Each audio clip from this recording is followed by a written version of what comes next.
अयोध्या एक ऐसा नाम जिसे सुनते ही मन में इतिहास, आस्था और आज की तस्वीरें एक साथ घूमने लगती हैं। हाँ बिल्कुल। आज हमारे पास जो जानकारी है वो हमें इसी शहर की एक कह सकते हैं बहुआयामी यात्रा पर ले जाएगी जी। इसके प्राचीन काल से लेकर राम मंदिर का जो भव्य निर्माण हुआ है और आज ये शहर कैसे बदल रहा है, उस सब पर कोशिश यही रहेगी कि इस जानकारी के जो मुख्य पहलू हैं उन्हें समझें। हाँ, कोशिश करते हैं। तो कहाँ से शुरू करें? शायद सबसे पहले अयोध्या का वो जिक्र जो हमें पुराने ग्रंथों में मिलता है। हाँ, वो सही रहेगा। इसे साकेत या कोसल नगरी भी कहते थे। हाँ, है ना? राजा दशरथ की राजधानी थी और भगवान राम की जन्मभूमि। जी हाँ बिल्कुल। रामायण में जिस अयोध्या का जिक्र है वो सिर्फ एक राजधानी नहीं बताई गई है। अच्छा। बल्कि एक वैभवशाली, सुशासित और आध्यात्मिक केंद्र के तौर पर उसका वर्णन है। जानकारी यही कहती है कि सरयू नदी के किनारे बसी ये नगरी उस जमाने में काफी फैली हुई और संपन्न थी। ओके, तो ये तो हुई प्राचीन गौरव की बात। बिल्कुल, वो उसका प्राचीन गौरव था। लेकिन जैसा होता है अक्सर ऐतिहासिक शहरों के साथ, समय बदला और अयोध्या की पहचान में नई परतें जुड़ती गई। जो जानकारी उपलब्ध है वो इशारा करती है कि मध्यकाल में खासकर 1528 के आसपास वहां बाबरी मस्जिद का निर्माण हुआ जी। और फिर 19वीं सदी के मध्य से, मतलब करीब 1853 से उसी जगह को लेकर एक लंबा, काफी जटिल विवाद शुरू हुआ। हाँ, जिसके कई कानूनी और सामाजिक पहलू रहे, काफी लंबा चला, बहुत लंबा। और आखिरकार जैसा हम जानते हैं 2019 में सुप्रीम कोर्ट के फैसले से इस पर एक तरह का विराम लगा। जी, एक निर्णायक मोड़ कह सकते हैं। और उसके बाद चीजें तेजी से बदली। 5 अगस्त 2020 को भूमि पूजन हुआ राम मंदिर के लिए। हाँ। और फिर 22 जनवरी 2024 को वो प्राण प्रतिष्ठा का कार्यक्रम हुआ। बिल्कुल, नवनिर्मित मंदिर में रामलला की मूर्ति की प्राण प्रतिष्ठा। ये तारीखें तो अब मतलब आधुनिक अयोध्या के इतिहास का हिस्सा बन गई हैं। सही बात है।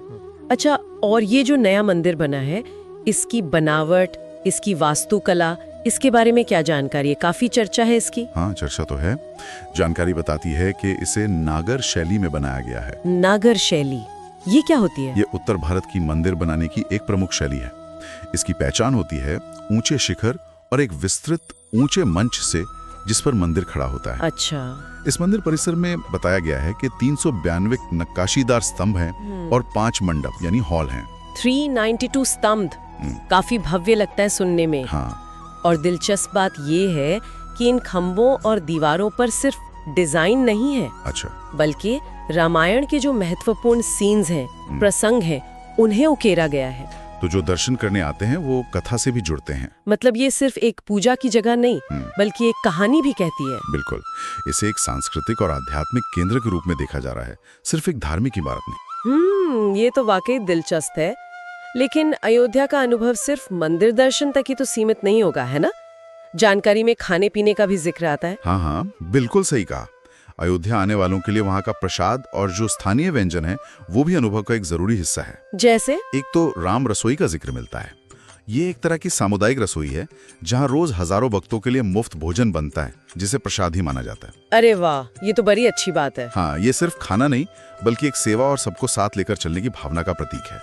और इसके अलावा वो पारंपरिक चीजें जैसे 56 भोग, कचौरी सब्जी, बूंदी के लड्डू, इनका स्वाद भी यात्रा का हिस्सा बताया गया है। हाँ, और वो गलियों वाले जायके, मैंने पढ़ा जानकारी में तुलसी वाली चाय का जिक्र है, सुबह सुबह की खस्ता कचौरी, बिल्कुल मलाई मक्खन जैसी कोई चीज। हाँ। और गर्मा गर्म जलेबी, वो भी देसी घी वाली।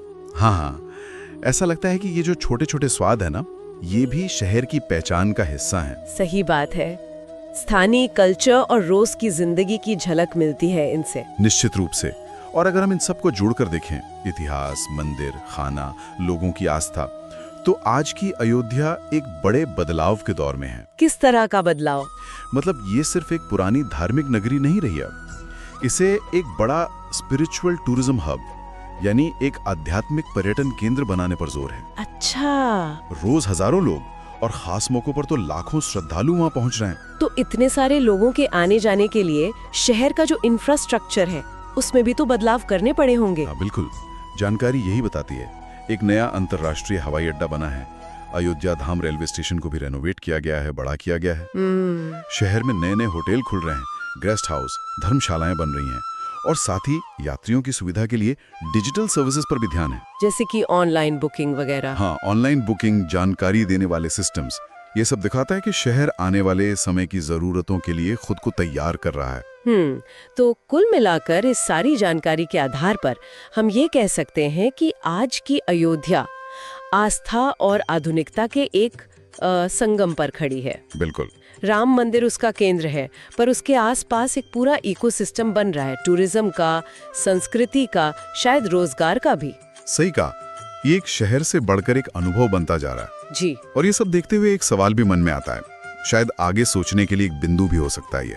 क्या सवाल? कि जैसे जैसे अयोध्या का ये नया रूप विकसित हो रहा है, ये अपनी जो प्राचीन आध्यात्मिक पहचान है और जो आधुनिक विकास की जरूरतें हैं, इनके बीच संतुलन कैसे बनाए रखेगा? हाँ, ये बहुत अहम सवाल है। और ये संतुलन भविष्य में वहां आने वाले लोगों के अनुभव को कैसे, मतलब किस तरह से आकार देगा? वाकई ये सोचने वाली बात है। आज हमने जो भी जानकारी थी उसके जरिए अयोध्या के अतीत, वर्तमान और भविष्य की एक झलक देखने की कोशिश की। इसके इतिहास की गहराइयों से लेकर राम मंदिर की भव्यता तक, वहाँ की संस्कृति के रंग और एक आधुनिक आध्यात्मिक केंद्र के तौर पर इसका उभरना, ये कहानियां भी लिखी जा रही है लगता है। बिल्कुल, एक निरंतर चलने वाली कहानी है।